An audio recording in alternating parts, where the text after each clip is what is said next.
여러분 안녕하십니까? 광주 MBC 뉴스데스크입니다. 이낙연 전 더불어민주당 대표가 탈당하고 신당 창당을 선언했습니다. 지역 정치권에서는 반대의 목소리가 잇따랐는데요.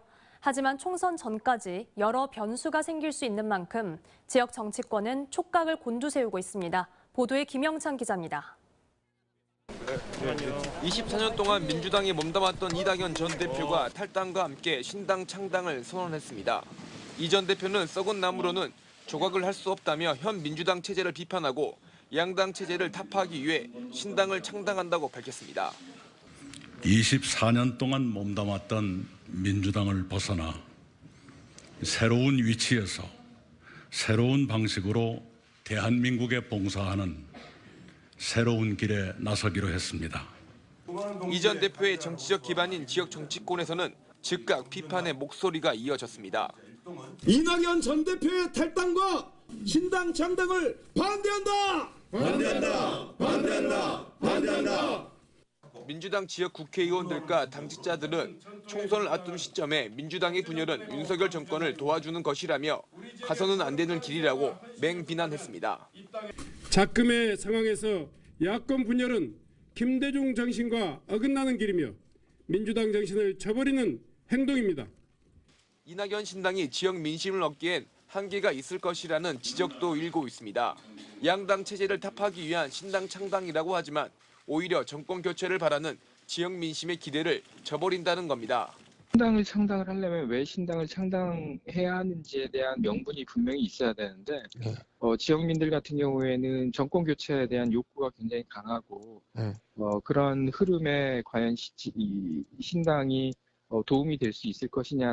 하지만 총선 전까지 변수가 많은 만큼 지역 정치권도 촉각을 곤두세우는 모양새입니다. 하루 먼저 민주당을 탈당한 김종민, 조홍천, 이원욱 3명의 현역 의원들이 이낙연 신당에 합류할 가능성이 커지면서 세력 확장을 꾀하고 있습니다. 또 이 전 대표가 양양자, 근태섭, 이준석 등 이른바 제3지대와의 연대 가능성도 주요 변수입니다. 총선이 석 달도 안 남은 가운데 이낙연 신당이 찻잔 속 태풍에 그칠지 아니면 돌풍으로 부상할지 정치적 세법이 한층 더 복잡해졌습니다. MBC 뉴스 김영창입니다.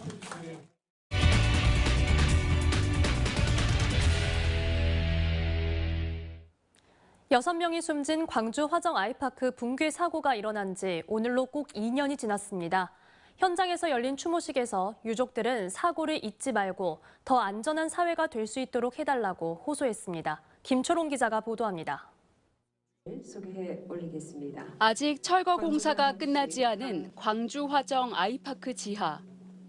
하얀 안전모를 쓴 유족들이 헌화를 하며 슬픔을 삼키고 구조활동에 참여했던 소방관들이 희생자의 넋을 위로합니다. 붕괴 사고 2주기를 맞아 열린 추모식에선 안전한 세상을 바라는 추모 편지가 낭독됩니다.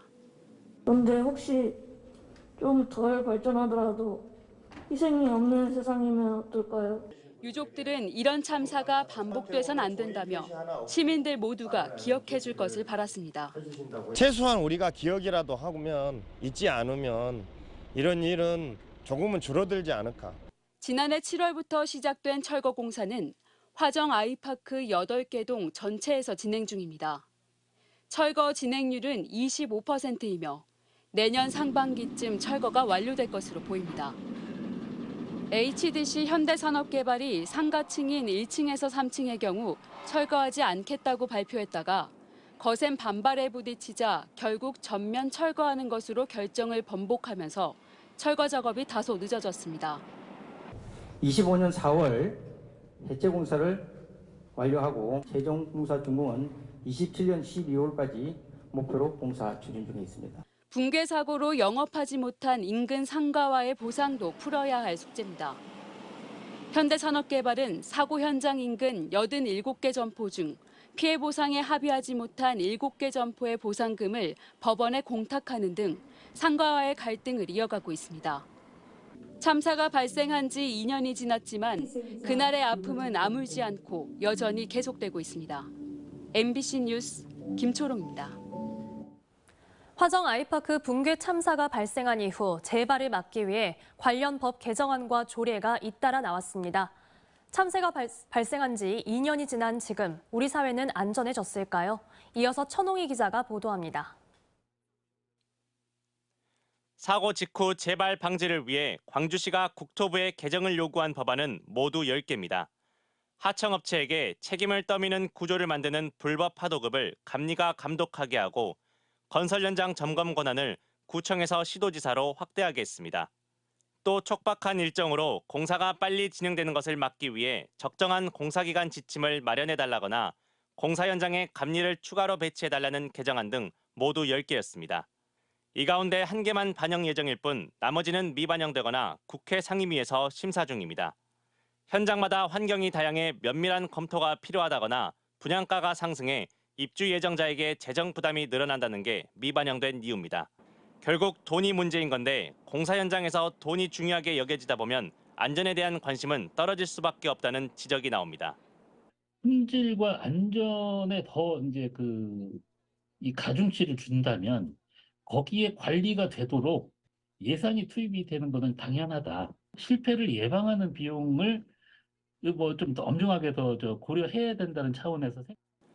법률 개정안과 더불어 광주시에서는 붕괴 참사의 원인 중 하나로 꼽힌 콘크리트 강도 문제와 품질 문제를 해결하기 위한 조례를 2022년 7월 제정하기도 했습니다. 콘크리트 양생 강도를 하루 2차례 측정해 공개하도록 돼 있지만 기간이 명시되지도 않은 데다 권고사항입니다. 다시 말해 시공사가 측정하지 않아도 제재할 방법이 없는 겁니다. 조례에 강제력이 없는 가운데 콘크리트 강도를 약하게 할 수 있는 이른바 우중타설을 하던 아파트 공사 현장이 카메라에 포착되기도 했습니다. 부득이하게 타설할 경우 트러블에 비밀로 이런 것을 보양을 하고. 사고 발생 이후 2년이 지났지만 전문가들은 안전 대책이 제대로 마련되지 않는 등 건설 현장의 근본적인 모습은 크게 달라지지 않았다고 지적합니다. 우리 사회는 분노만 하고 그런 것들을 어떻게 개선하고 어떻게 항구적으로 대책을 수립할 것인가에 대한 뭔가 끊임없는 노력이 좀 부족한 거죠. 화정 아이파크와 관련해 21명이 송치됐지만 이 중 6명만 구속됐고 재판 과정에서 서로 내탓 공방을 벌이고 있습니다. 국토부가 서울시에 요청한 현대산업개발에 대한 등록 말소 또는 영업정지 처분안도 아직 감감무소식입니다. 법 개정과 관련자 처벌이 미진한 상황에서 행정당국은 취약한 공사 현장 등의 행정력을 집중하고 공무원들의 역량을 강화하겠다는 입장입니다. 공사 현장에 대한 안전 점검을 정기뿐만 아니라 수시로 민간 전문가들과 함께 분야별로 함께 투입해서.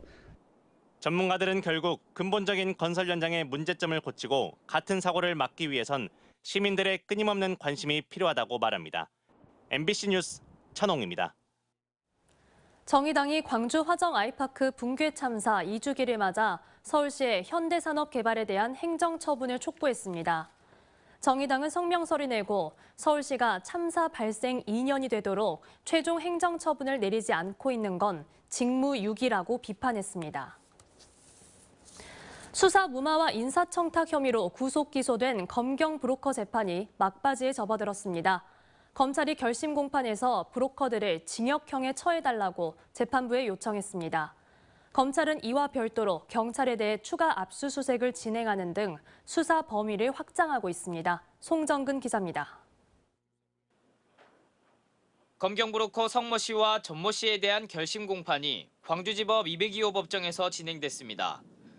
검찰은 죄질과 범죄의 중대성을 고려해 성 씨에게는 징역 5년에 추징금 15억 3,900만 원을, 전 씨에게는 징역 3년과 추징금 1억 4천여만 원을 선고해달라고 재판부에 요청했습니다.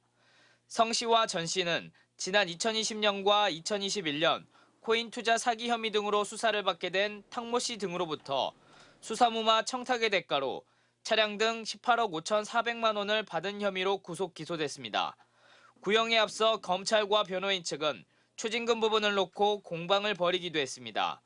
검찰은 성 씨가 탁 씨에게 받은 돈을 독자적 권한을 가지고 쓴 것이기 때문에 수수행 모두를 추징해야 한다고 했고, 변호인 측은 탁 씨에게 받은 돈 일부를 돌려줬고 탁 씨 측 변호사 선임의 일부를 사용했기 때문에 이 비용은 빼야 한다고 주장했습니다. 검경 브로커에 대한 선고 공판은 다음 달 6일 진행됩니다. 성 씨는 이와는 별도로 경찰에 대한 수사 무마와 승진 인사 청탁 의혹에 대해서도 검찰 조사를 받고 있어 형량이 늘어날 가능성이 높습니다. 한편 검경 브로커 사건을 수사하고 있는 검찰은 경찰에 대한 추가 압수수색 영장을 집행했습니다.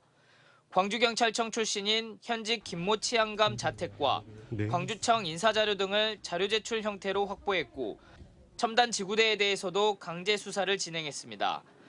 비슷한 시각 검찰은 또 광주경찰청 근무 후 현재 전남청 일선 경찰서장으로 발령된 총경 2명을 대상으로도 압수수색을 벌였습니다.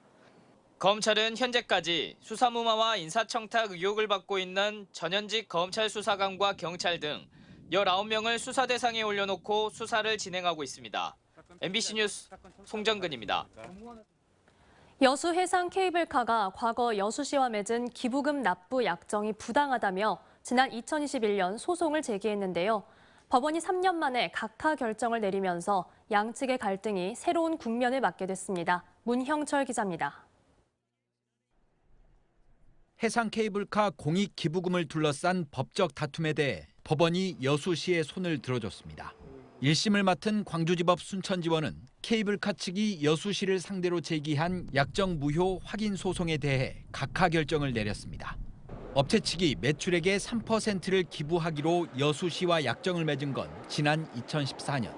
그러나 2년 동안만 약속을 지킨 뒤 이후에는 기부금을 내지 않았습니다. 이에 여수시가 간접 강제 절차를 밟는 등 압박이 거세지자 지난 2021년에는 협약이 강제적으로 체결됐다며 민사소송을 제기했는데 3년 만에 법원의 판단이 나온 겁니다.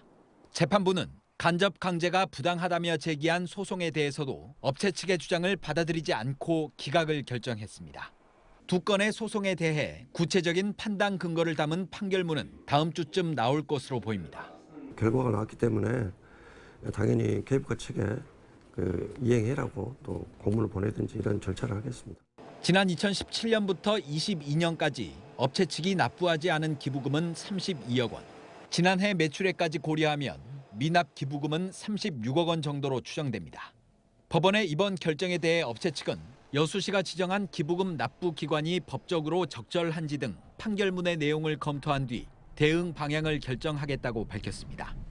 여수시는 추가적인 법적 다툼을 피하고 원활하게 기부금을 받아낼 방안을 마련하겠다는 입장. 하지만 기부금 외에도 주차장 문제를 두고 여수시와 업체가 오랜 공방을 벌이고 있어 양측이 합의점을 찾을 수 있을지는 미지수입니다. MBC 뉴스 문형철입니다. 강기정 광주시장이 광주 MBC 생방송에 출연해 올해 광주시 주요 현안을 직접 설명합니다. 강 시장은 잠시 뒤 9시부터 광주 MBC 시사토론 프로그램인 시사용광로에 출연해 복합 쇼핑몰 추진 등 광주시정 전반에 대한 이야기를 나눕니다. 언제 어디서나 내 손 안의 뉴스. 광주 MBC 뉴스 유튜브 구독으로 함께하세요.